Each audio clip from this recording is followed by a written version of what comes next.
शांति। आज 2 अगस्त 2023 प्रातः मुरली ओम शांति बाप दादा मधुबन।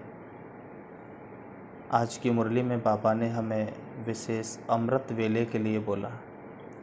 बाबा ने कहा है, बच्चे अमृत वेले में उठ विचार सागर मंथन करना है। बाबा से बहुत ही मीठी मीठी बातें करनी हैं। बाबा आप हमारे बागवान हैं। तो इस तरीके से आज की मुरली में बाबा ने हमें बताया, मीठे बच्चे अमृत वेले उठ मेडिटेशन में बैठो, विचार करो।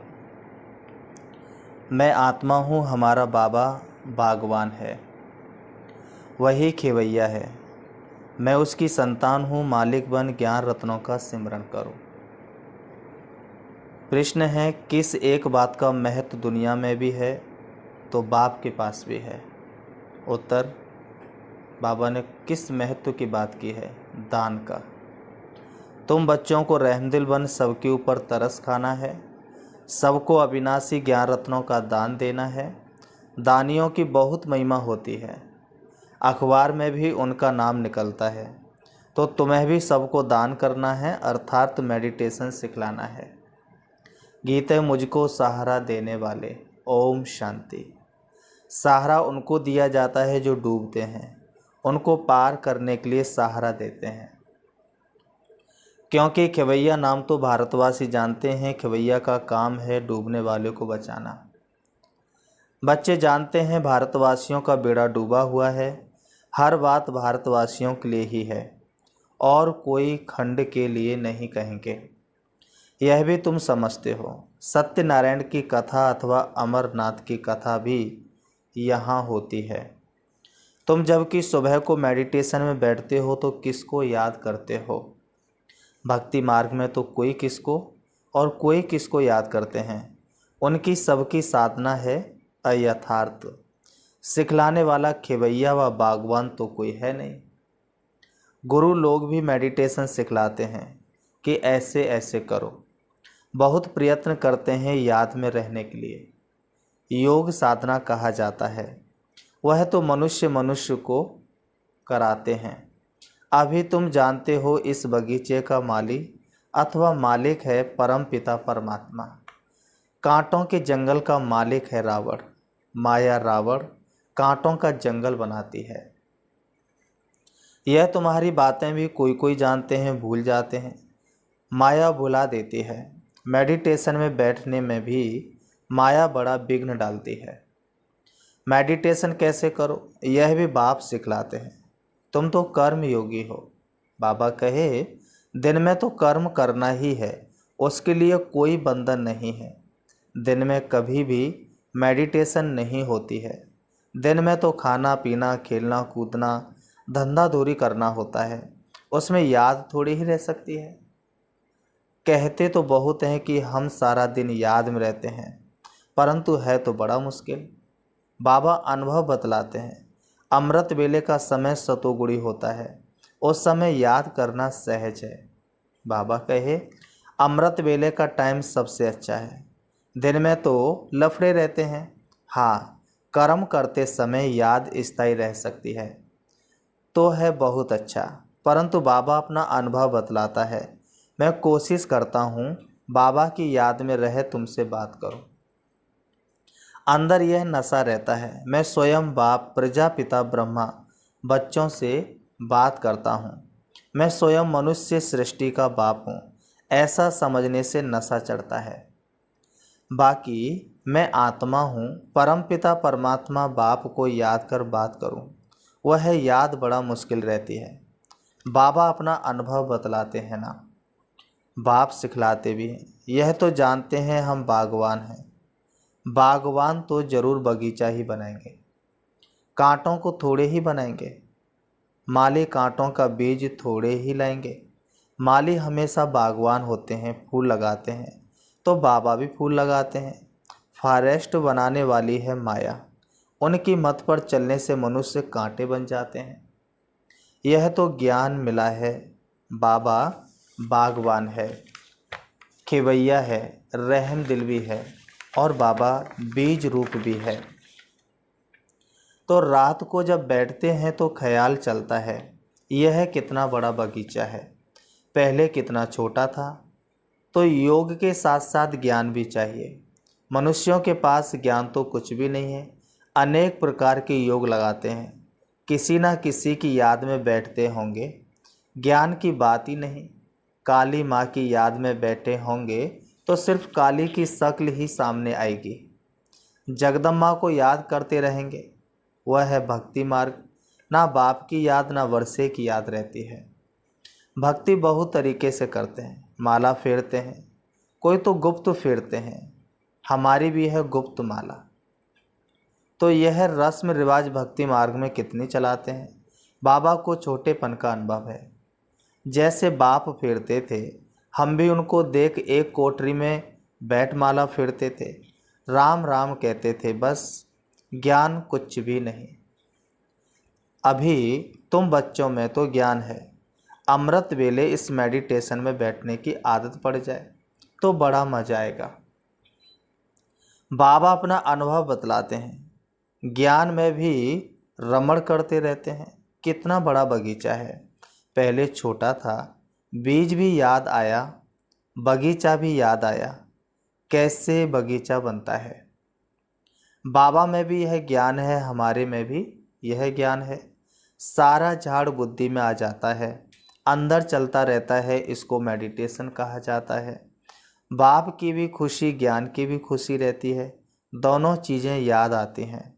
वह तत्वज्ञानी ऐसे मेडिटेशन में नहीं बैठते हैं, उनको तो जरूर तत्व ही याद आएगा, बस तत्व में लीन हो जाना है। रचयिता और रचना का तो उन्हों को पता ही नहीं है, तो उन्हों की और तुम बच्चों की बात और है।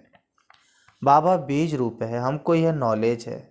रात को बैठने से अच्छे अच्छे ख्यालात आएंगे, समझ सकते हैं भक्ति मार्ग में क्या क्या करते थे, कितने हठ योग आदि सिखलाते हैं।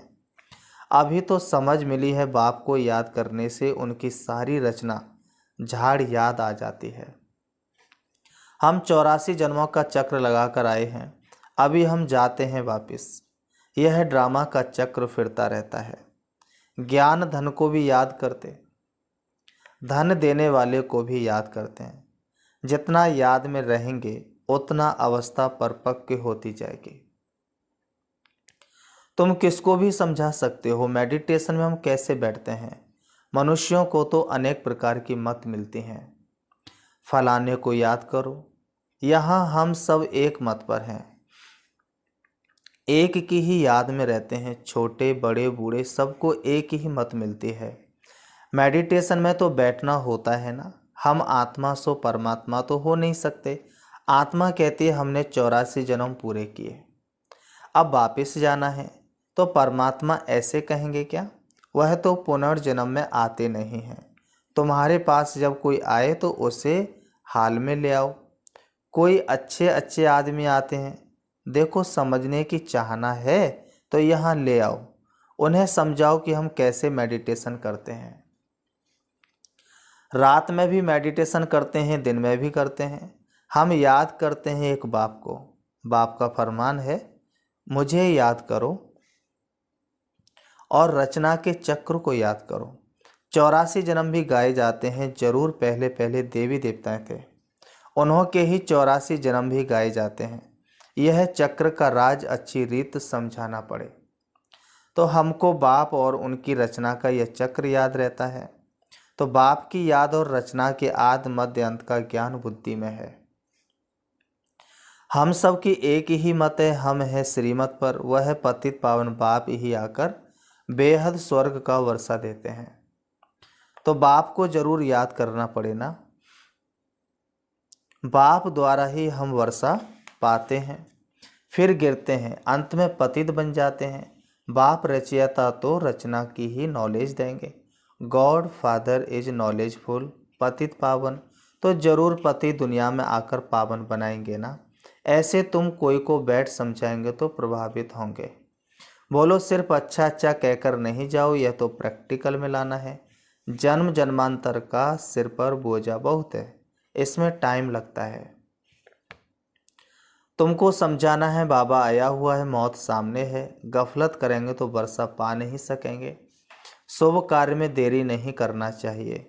अब सीख कर जाओ, इस मेडिटेशन में बैठने से तुमको नशा अच्छा चढ़ेगा। अभी बाप को याद करो, तुम्हारा बाप तो है ना। भक्ति मार्ग में जन्म जन्मांतर याद करते आए हो।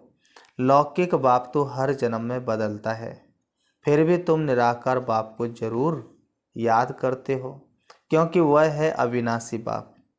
विनाशी लौकिक बाप से विनाशी वर्षा मिलता है, अविनाशी बाप से अविनाशी वर्षा मिलता है।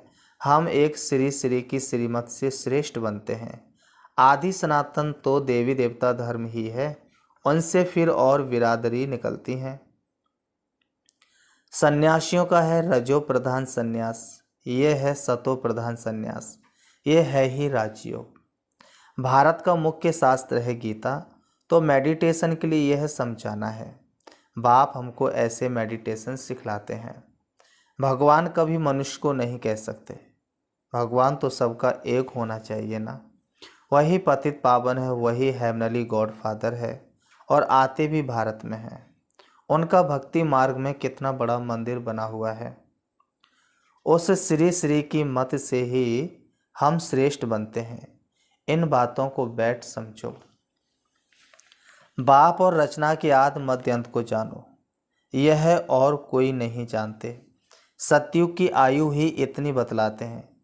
पहले झाड़ नया होता है तो उसको स्वर्ग कहेंगे, फिर वह जर्जरी भूत हो जाता है। अभी यह सारी दुनिया नर्क है, घर घर तो क्या सारी दुनिया ही नर्क है। यह है ही कांटों का जंगल, एक दो को कांटा ही लगाते रहते हैं। बाप आकर फिर गार्डन ऑफ अल्लाह बनाते हैं। बाप आकर बहिश्त स्थापन करते हैं। तुम जानते हो फूलों का बगीचा किसको और कांटों का जंगल किसको कहा जाता है। तुम दैवी फूल बन रहे हो तो चिंतन चलता रहना चाहिए। बाबा में भी यह नॉलेज है, बच्चों में भी यह नॉलेज है। ऐसे ऐसे ख्यालात चलाने से रात को बड़ा मजा आएगा। बाबा कहे ऐसे ऐसे समझाएं। बेचारे कुछ नहीं जानते हैं, इसलिए अपने को तरस पड़ता है। ओ गॉड फादर कहते हैं ना, परंतु बाप को और उनकी रचना को जानते नहीं हैं। हम भी अब अल्लाह के बच्चे बने हैं। समझाने का भी बड़ा नशा चाहिए। अविनाशी ज्ञान रतन है तो फिर दान करना चाहिए। दानी की बहुत बहुत महिमा करते हैं। अखबार में भी पढ़ता है रिलीजियस माइंडेड ही दान करते हैं। तुम तो हो ही रिलीजियस माइंडेड, दान ही नहीं करेंगे तो मिलेगा क्या। दान तो जरूर देना है, ज्ञान दान देना तो अति सहज है। बाबा बतलाते हैं हम ऐसे मेडिटेशन में बैठते हैं, इस दुनिया का चक्र ऐसे फिरता है।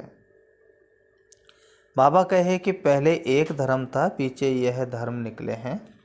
यह सब बिरादरियां हैं। यह बातें तुम बच्चों की बुद्धि में बैठनी चाहिए।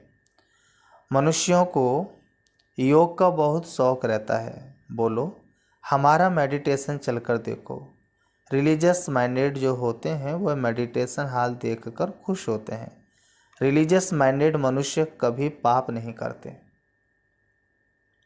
तुम्हारे पास समझाने के पॉइंट्स तो बहुत हैं, परंतु बच्चे नंबरवार हैं। कई की बुद्धि का ताला ही नहीं खुलता है। बाबा कहते हैं कई की बच्चों की तो बुद्धि का ताला ही नहीं खुलता है। अब बाप को याद नहीं करते तो ताला खुलेगा कैसे।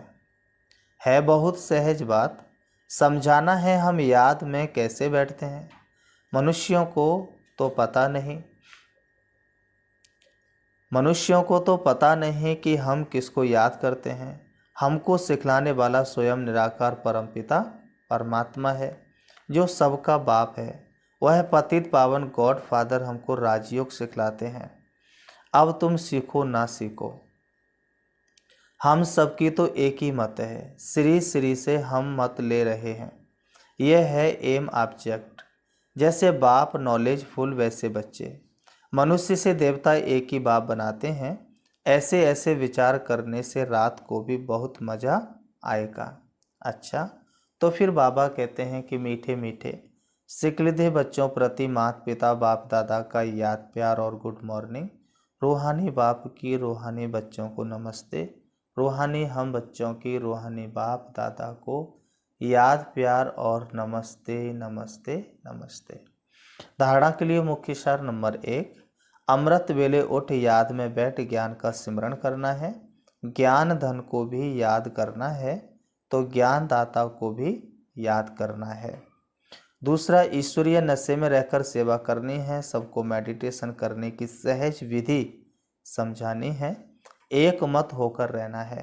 वरदान, रूहानी प्रसन्नता के वाइब्रेशन द्वारा सर्व को शांति और शक्ति की अनुभूति कराने वाले सर्व प्राप्ति स्वरूप भव। रूहानी प्रसन्नता के वाइब्रेशन द्वारा सर्व को शांति और शक्ति की अनुभूति कराने वाले सर्व प्राप्ति स्वरूप भव। स्पष्टीकरण, जो परमात्म प्राप्तियों से संपन्न सर्व प्राप्ति स्वरूप बच्चे हैं, उनके चेहरे द्वारा रूहानी प्रसन्नता के वाइब्रेशन अन्य आत्माओं तक पहुंचते हैं और वे भी शांति और शक्ति की अनुभूति करते हैं। जैसे फलदायक वृक्ष अपनी शीतलता की छाया में मन को शीतलता का अनुभव कराता है और मानव प्रसन्न हो जाता है, ऐसे आपकी प्रसन्नता के वाइब्रेशन अपने प्राप्तियों की छाया द्वारा तन मन के शांति और शक्ति की अनुभूति कराते हैं। स्लोगन, जो स्मृति स्वरूप रहते हैं उन्हें कोई भी परिस्थिति खेल अनुभव होती है। बाबा स्लोगन में बता रहे हैं, जो स्मृति स्वरूप रहते हैं उन्हें कोई भी परिस्थिति खेल अनुभव होती है। अच्छा, ओम शांति, ओम शांति। अभी हम प्यारे बाबा को याद करते हैं। अपने मन को चारों तरफ से हटाएंगे और देखेंगे अपने आप को, मैं पूज्य आत्मा हूँ, मैं सभी की इष्ट देव आत्मा हूँ, मैं सबसे ऊंचे सिंहासन पर विराजमान हूँ। वास्तव में वैष्णो देवी मेरा ही यादगार है। मैं बहुत ऊंचे सिंहासन पर विराजमान हूँ। लाखों भक्तों की भीड़ मेरे सामने है। मैं सबको मन इच्छित फल दे रही हूँ। शिव बाबा की शक्तियाँ मुझे भरपूर कर रही है और मैं साकार में भक्तों के सामने प्रत्यक्ष हो रही हूँ। भक्तों को अनुभूति करा रही हूँ। भक्तों के दुख दर्द दूर कर रही हूँ। जितना अधिकार मुझे मिला है वह मैं सभी भक्त आत्माओं को प्यारे पिता परमात्मा से दिला रही हूँ। वास्तव में मैं पूज्य आत्मा हूँ। सारी दुनिया में मेरा ही तो गायन हो रहा है, मेरा ही तो पूजन हो रहा है। मुझे बार बार स्मृति आ रही है, मैं पूज्य आत्मा सभी को मन इच्छित फल देने वाली हूँ। मेरे चारों तरफ सुख शांति की लहरें फैल रही है। जो भी मेरे सन्मुख आता है वह सुख शांति का अनुभव करता है, क्योंकि मैं आत्मा हमेशा शिव बाबा की याद में लीन रहती हूँ। मेरे नैनों में बाबा समाया हुआ है।